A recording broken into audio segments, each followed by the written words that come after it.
Olá pessoal, tudo bem? Sou Tata Gentil, astróloga, taróloga, terapeuta floral e eu vim aqui falar com vocês sobre uma coisa que eu falo muito nas minhas consultas e que veio como um insight para compartilhar, que eu acho que é importante da gente falar onde começa a nossa cura.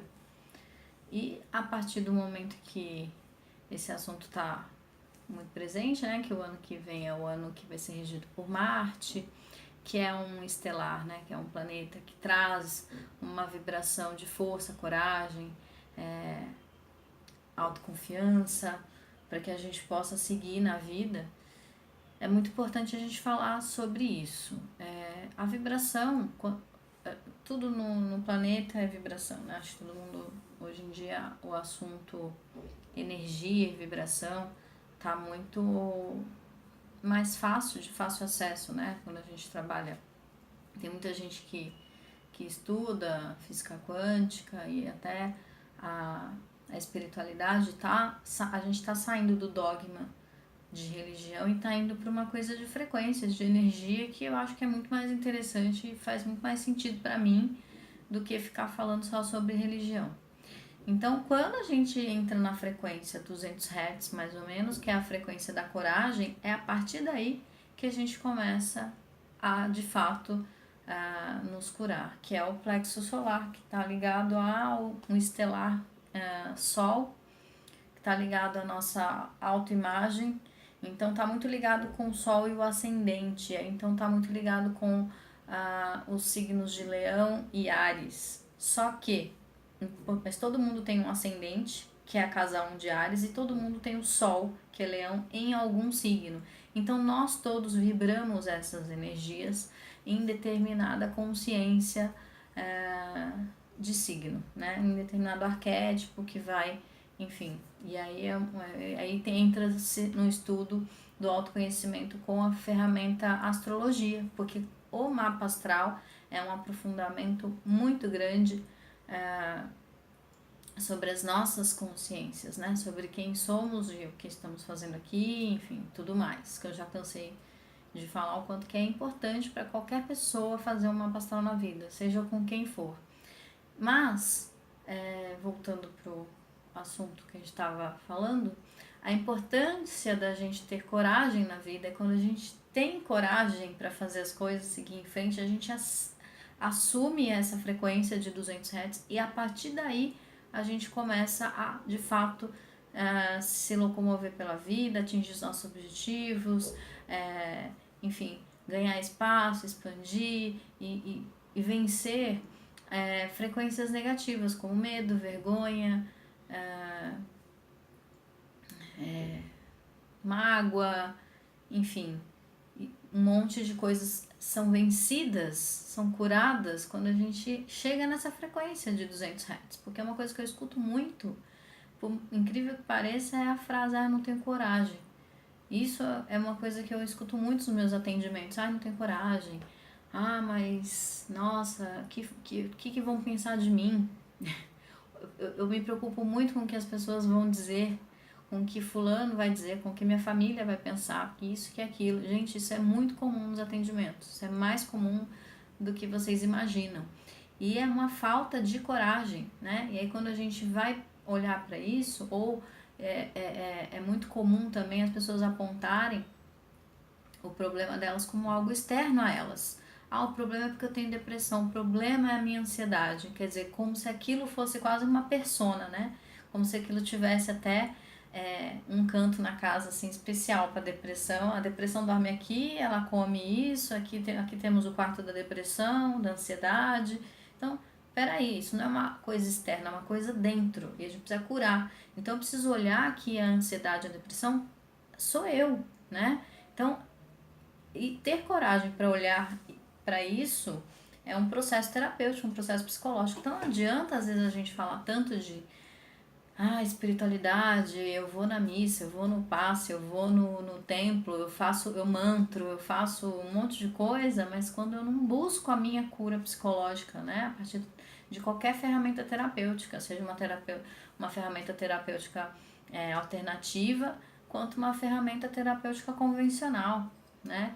Então, assim, se você é mais convencional, tradicional, faça análise, faça uma terapia, aquelas com um profissional que tem ali, ou se você acredita em outras possibilidades, se você acredita que é possível você buscar a partir de outras filosofias e outras ferramentas como o tarô, como a astrologia, que são ferramentas que realmente ajudam a gente a mergulhar no profundo eu que nós temos e quebrar o derradeiro ego, assim, não que, né, a gente transcender esse negócio, entender que às vezes a gente fica muito fechado dentro da nossa caixinha mental e a gente não consegue sair dali, é importante. Então, qualquer que seja o seu método, eu acho que é válido, porque se não adianta eu ir trabalhar a minha espiritualidade se eu não me curar num processo terapêutico, psicológico, porque senão eu continuo vibrando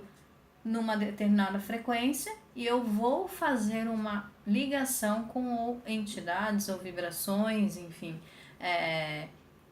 que ficam naquela mesma frequência que eu, e isso vai fazer com que a minha vida não saia do lugar. Quantas pessoas vocês conhecem que são religiosíssimas, são até muito boas pessoas sim, mas que não tem nenhum tipo de evolução, a vida está estagnada, aquela vida linear. E a pessoa é ok com aquela vida linear, tudo bem, até acontecer alguma coisa que aparentemente foi externo, mas é porque aquela alma, aquele inconsciente, porque nós somos seres que viemos e estamos aqui para evoluir, então a transformação é necessária, não existe ninguém que vai ficar assim para todo o sempre. Então, quando acontece algo que chacoalha a vida dessas pessoas, elas perdem completamente o chão.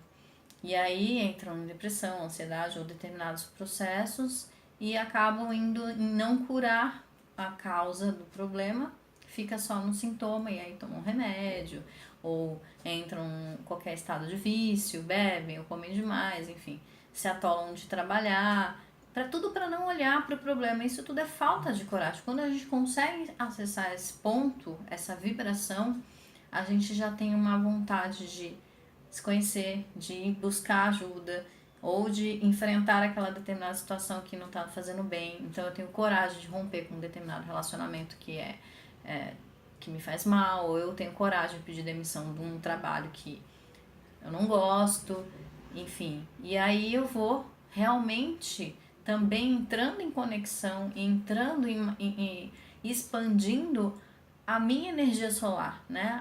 A luz desse sol que brilha num determinado ciclo, porque eu vou aceitando a minha essência primordial e aí eu vou trabalhando a minha lua, minhas emoções, meu yin yang, eu vou colocando isso tudo em equilíbrio, vou entrando num caminho do meio e a vida vai fluindo. Porque senão você fica parado, você fica estagnado e você fica muito mais na sombra, às vezes, dos signos do que na luz daqueles signos, porque nós temos a dualidade, ela tá ali o tempo todo vindo confrontar a gente. Então, quando você coloca quando o seu problema é externo, ou quando você coloca o seu problema sendo o outro, isso é esse é um tiro no pé, isso é uma tremenda falta de coragem. Então, existe ainda um apego à dor, né? Um apego àquele sentimento de que a gente não consegue transcender e transformar algumas coisas porque a gente está apegado àquela situação que nos magoou, né? A gente não consegue perdoar. E para você conseguir perdoar alguém, você também tem que estar numa vibração de coragem porque você quer evoluir, porque você quer ir para frente, você não quer mais ficar parado naquele ponto da sua vida, em determinada situação. Então, gente, a cura tá aqui, a cura tá no umbigo, né?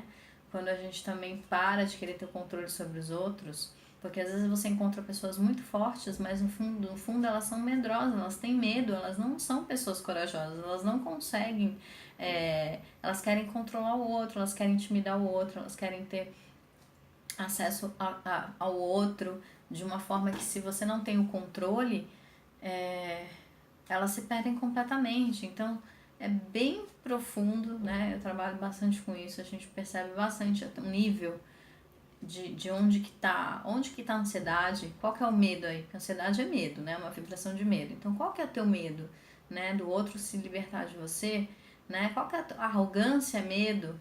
Qual que é por que você precisa ser tão superior aos outros, né? Qual que é o teu medo de se ver real? Então, assim, quando a gente, já que o ano que vem é um ano de Ogum, de Marte, que fala muito sobre isso, a questão toda é essa, porque Júpiter trouxe muito as nossas sombras, fez a gente se confrontar com um monte de situação talvez difícil ou não, fez a gente ver todas essas nossas necessidades de cura, e agora a gente precisa enfrentar isso, não enfrentar o outro, não é um estado de guerra. Então eu não vejo 2019 pode ser um ano de confronto, sim, principalmente para aquelas pessoas que não são os bons guerreiros, né? Que não querem enfrentar a si mesmos, né? Porque quando a gente tem o mito do São Jorge que enfrentou o dragão, esse dragão estava dentro dele mesmo. Ele não enfrentou nenhum dragão externo, o dragão é dentro de nós, né? O mal existe dentro de nós, é por isso que o mal que está fora nos atinge. Então a gente precisa entender esse negócio de vibração, buscar o nosso melhor, o nosso diferencial e ir à frente, evoluir. Senão a gente não consegue, senão a gente vai ter realmente um ano difícil, porque a gente precisa olhar para essa nossa vibração de coragem. Eu falo muito também que na jornada evolutiva, né, tanto na jornada do herói, como na jornada terapêutica do tarô, a gente tem o arcano da força, que é o arcano da coragem. A partir daquele arcano que tem um infinito sobre a cabeça, que é o arcano, que é o número 8, para mim ele não é o 11, não pode ser nunca o 11, porque dentro de uma escala evolutiva, o 11 já é a paz. E para eu chegar na paz, eu preciso primeiro enfrentar o meu leão interno, que é o sol. Ter autodomínio, coragem, autoconsciência, autovalor. Eu preciso me amar para eu poder viver numa sociedade justa, equilibrada, de respeito, de limites, de harmonia. Então, né, porque eu venci os meus instintos e cheguei na paz mental da justiça. Não pode ser o contrário, né? E se a gente pensar, a gente vem do louco, né, que é a entrada na roda de samsara numa encarnação, a gente passa pelos 9 meses de gestação da sacerdotisa, a gente entra no conceito de pai e mãe com a imperatriz e o imperador, depois a gente passa pelo o papa, que são os dogmas, depois a gente entra nosso livre-arbítrio, que é o arcano 6, a gente entra nos jogos amorosos, depois a gente vai para o mundo no carro e a gente chega no 8. Então a gente precisa passar por isso, e quando a gente chega nesse arcano, nessa jornada de evolução, a vida começa a ter a gente vai para um outro patamar. Porque quando a gente entra no arcano do eremita, a gente começa a encontrar a nossa sabedoria, a nossa calma, né? A gente consegue entender o tempo, a gente consegue ter paciência, e a gente consegue ver que a vida não é só o que a gente quer, porque também tem essa coisa do enfrentar o umbigo, é lidar com as frustrações. Para você lidar com as frustrações e não ser uma pessoa mimada e boba, infantil, você precisa ter coragem. Então, é importante a gente ter essa consciência para a gente poder dar esse salto evolutivo que os Cavaleiros Templários e todo o sexto raio, junto com Marte, vão trazer para nós em 2019. Senão a gente fica sempre se degladiando com coisas e com situações, e aí a gente vai sair do ano reclamando, dizendo que o ano foi difícil, que o ano não foi bom, que isso, que aquilo. E a gente continua dando volta atrás do rabo sem conseguir sair do lugar. Então a gente precisa ter essa coragem de enfrentar algumas situações para a gente evoluir, né? Aproveitando que essa semana Júpiter sai de Escorpião, entra em Sagitário, então a gente começa a entrar aí agora que a gente viu um monte de coisa, de buscar a nossa ascensão, de buscar uma consciência, expandir aí a nossa mente, buscar novas experiências para que a gente possa chegar na luz aí, tá bom? É isso, gente. Um beijo e até o próximo vídeo.